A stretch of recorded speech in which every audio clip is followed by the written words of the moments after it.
Vaccine or no vaccine, we're back. When normal is now called New. You You Need Money Talks. Money talks. We're back. Money Talks. I'm Troy Harmon here with DJ Barker and none other than Peter Lynch. Well, we've got another question. And again, if you have questions you'd like for us to play out on the air, or if you would like to talk to DJ or Peter about your financial planning situation, give us a call. The number is 770-429-9166.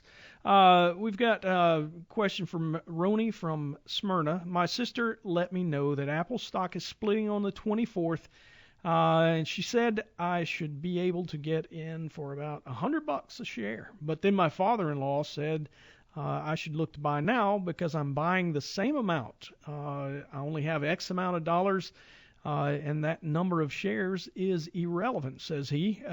Do I need to buy now or do I wait?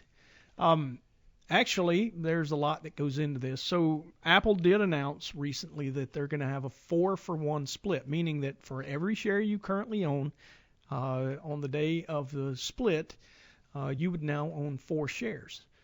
That does not mean that the current price of Apple, which is around $440, is going to stay the same. The price gets cut in fourths. The ownership is going to stay the same.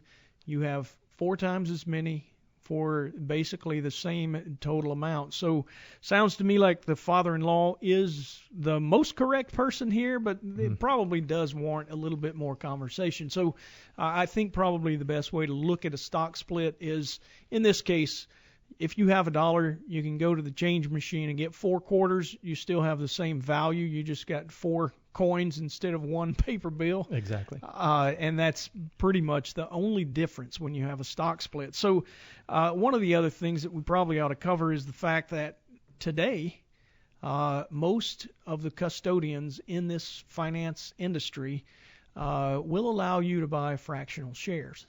So if you go to them with $100 and you want some Apple, you can buy $100 worth of Apple, even though it sells at $440.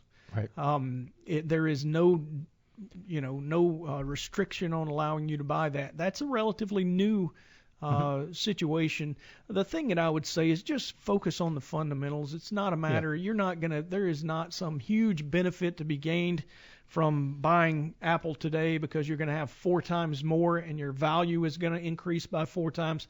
That's not the point. It's not gonna, There's one reason that Warren Buffett's Berkshire Hathaway has such a large price. It's because he has never allowed a split of the stock, and he talks about the fact that there's no real good reason why the company would pay money to have an attorney work up a bunch of paperwork to allow the split. I agree totally with Let's Buffett get an attorney on here. Yeah, well, I'm sure they might disagree, but they'd also have a bill at the end. You want to pay him, or do I have?